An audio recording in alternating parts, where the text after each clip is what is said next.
பல வகையான சோதனைக்கு உள்ளாகும் போது நீங்கள் மகிழ்ச்சியாக இருக்க வேண்டும் என்பதை கருத்தில் கொள்ளுங்கள் என்கின்றார் புனித யாக்கோபு. நீங்கள் பல வகையான சோதனைக்கு உள்ளாகும் பொழுது மகிழ்ச்சியாக இருங்கள். ஏனென்றால் அது உங்களுடைய மன உறுதியை அதிகரிக்கும். அது உங்களுக்கும் கடவுளுக்கும் இடையே இருக்கின்ற உறவை மேம்படுத்தும் என்பதுதான். இயேசுவில் பிரியமான சகோதர சகோதரிகளை, சோதனை இல்லாத மனிதரும் இல்லை, சோதனையை வெல்லாதவர் மனிதரே இல்லை என்பது உண்மையான ஒன்று. இந்த உலகத்திலே மனிதன் பிறக்கின்றான் என்றால் அனைவரும் சோதனைக்கு உள்ளாக்கப்படுவார்கள். சோதனை இல்லாத மனிதரே கிடையாது. ஆனால் வருகின்ற அந்த சோதனையை வெல்லாதவர் மனிதரே இல்லை. இயேசுவில் பிரியமானவர்களை, ஆண்டவர் இயேசு கிறிஸ்துவினுடைய வாழ்க்கையிலும் எத்தனையோ சோதனைகள். அவர் தன்னுடைய பணியை தொடங்குவதற்கு முன்பாகவே சோதனைக்கு உட்படுத்தப்பட்டார். நமக்கு இறைவசனம் மிக அழகாக சொல்லுகின்றது, அவர் 40 நாட்கள் பாலைவனத்திலே சோதிக்கப்பட்டார். ஒரு நாள் 2 நாள் அல்ல, 40 நாட்கள் பாலைவனத்திலே தன்னுடைய பணியை தொடங்குவதற்கு முன்பாக சோதிக்கப்பட்டார். அவர் 40 நாட்கள் நோன்பிருந்து அவர் அங்கே இறைவனிடத்தில் வேண்டிக் கொண்டிருக்கின்றார். அதன் பிறகு அதிகமாக பசியோடுகின்றார். அந்த நேரத்திலே சாத்தான் அழகையானவன் அங்கே வருகின்றான். வந்து ஆண்டவரிடத்திலே, இதோ நீர் அதிகமாக பசியாக இருக்கின்ற என்பது தெரிகின்றது, இங்கு இருக்கின்ற இந்த கற்களை எல்லாம் அப்பமாக மாற்றி நீர் வயிறார உண்டு உமது பசியை ஆற்றும் என்று அந்த இடத்துல சாத்தான் ஆண்டவர் இயேசுவிடத்திலே சொல்லுகின்றான். உடனே ஆண்டவர் இயேசு சொல்றாரு, மனிதர் அப்பத்தினால் மட்டுமல்ல, கடவுளிடமிருந்து வருகின்ற ஒவ்வொரு வார்த்தையினாலும் வாழ்ந்து கொண்டிருக்கின்றான் என்று சொல்லுகின்றார். உடனே சாத்தான் விட்டுவிடவில்லை. மலையினுடைய உச்சிக்கு அழைத்து சென்று உலகத்தில் இருக்கின்ற எல்லா அரசுகளையும் காட்டுகின்றது. எல்லா அரசுகளையும் காட்டி, இவை அனைத்தும் எனது அதிகாரத்தின் கீழ் இருக்கின்றது, நீர் எனக்கு வணங்கினால் நான் இவை அனைத்தையும் உமக்கு கொடுத்து விடுவேன் என்று சொல்லுகின்றது. உடனே ஆண்டவர் இயேசு, உம் கடவுளாகிய ஆண்டவருக்கு மட்டும் வணக்கம் செலுத்த வேண்டும் என்று மறைநூலில் எழுதியுள்ளதல்லவா என்று சொல்லுகின்றார். உடனே சாத்தான் என்ன பண்ணுது, சரி இதுவும் செட் ஆகாதுன்னு சொல்லிட்டு உடனே கோபுரத்தினுடைய எருசலேமில் இருக்கின்ற கோபுரத்தினை உச்சிக்கு அழைத்து சென்று, நீர் இங்கே இருந்து கீழே குதியும், நீ கீழே குதிக்கின்றாய் என்றால் அதே விவிலியத்திலே கொடுக்கப்பட்டிருக்கின்றது, உம்முடைய கால்கள் மண்ணிலே படாதபடி வானதூதர்கள் வந்து உம்மை தாங்கிக் கொள்வார்கள் என்று கொடுக்கப்பட்டிருக்கின்றது. இப்ப மேல இருந்து கீழே குதிங்க அப்படின்னு.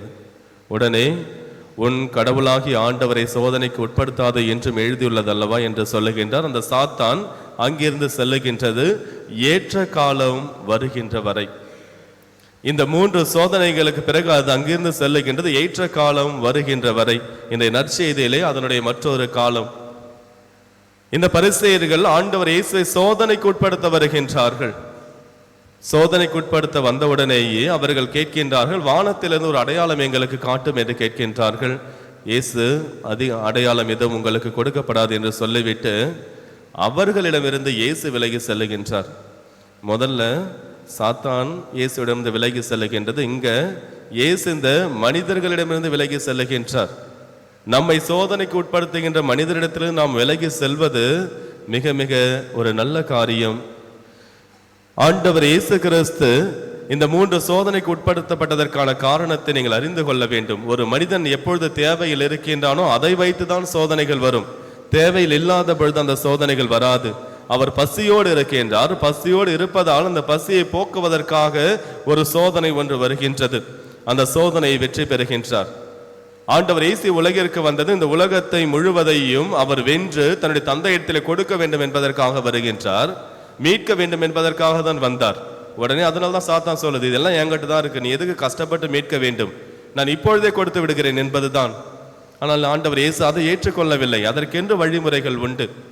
அதற்கு அடுத்ததாக மாய கவர்ச்சிகள், தனக்கென்று அதிகாரம் கொடுக்கப்பட்டிருக்கின்ற பொழுது அந்த அதிகாரத்தை எப்படி வேண்டுமானாலும் பயன்படுத்தலாம் என்ற நிலையில் ஒரு மனிதன் எப்படி செயல்படுகிறான் என்பதுதான்.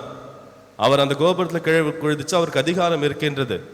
ஆனால் அதையும் ஆண்டவர் இயேசு முறியடித்து விடுகின்றார். நம்முடைய வாழ்க்கையிலும் நமக்கு துன்பம் இப்படிப்பட்ட சூழ்நிலையிலிருந்து தான் வரும். வருகின்ற பொழுது நாம் தயாராக அதை எதிர்கொள்ள இருக்க வேண்டும். புனித பவுலடியார் சொல்லுகின்றார், 1 கொரிந்தியர் 10வது அதிகாரம் 13வது வசனத்திலே சொல்லுகின்றார், கடவுள் நம் ஒவ்வொருவருக்கும் சோதனைகளை வரவிட இருக்கின்ற பொழுது அது எப்படிப்பட்டதாக இருக்கும் என்பதை எடுத்து கூறுகின்றார். அவர் சொல்லுகின்றார், உங்களுக்கு சோதனை வருகின்ற பொழுது இது பொதுவாக எல்லா மனிதருக்கும் வருகின்ற சோதனை போன்றதுதான். சோதனை எல்லா மனிதருக்கும் வருகின்ற பொதுவான சோதனை போன்றுதான். கடவுள் நம்பிக்கைக்குரியவர். கடவுள் உங்களுடைய அளவுக்கு மீறிய சோதனைகளை உங்களிடத்திலே வரவிட மாட்டார். அதற்கு அடுத்ததாக சொல்லுகின்றார், அந்த சோதனை வருகின்ற பொழுது அதிலிருந்து நீங்கள் தப்பிப்பதற்கு அவர் வழியையும் காட்டுவார், உங்களுக்கு அதற்கான அருளையும் கொடுப்பார் என்று சொல்லுகின்றார். ஆக நமக்கு வருகின்ற சோதனை எல்லாம் பொதுவாக வருகின்ற சோதனைகள் தான். அந்த சோதனைகளிலிருந்து நாம் தப்பிப்பதற்கும் அந்த சோதனைகளிலிருந்து நாம் வெளிவருவதற்கும் எல்லா வழிவகைகளையும் ஆண்டவர் செய்வார். இயேசுவில் பிரியமானவர்களை, கடவுளத்திலே நம்பிக்கை வைப்போம். நாம் இடைவிடாது இறைவனிடம் வேண்டுவோம். நாம் சோதனைகளிலிருந்து தப்பிக்க வேண்டும் என்றால் நாம் இறைவனிடத்தில் ஜெபிக்க வேண்டும். நாம் இறைவனிடத்தில் விழித்திருந்து ஜெபிக்கின்ற பொழுது இறைவன் நம்மை எல்லா விதமான சோதனைகளிலிருந்து விடுபட வழிவகை செய்வார். அந்த சோதனைகளை தாங்கிக் கொள்வதற்கான சக்தியையும் கடவுள் நமக்கு அருள்வார். ஆமேன்.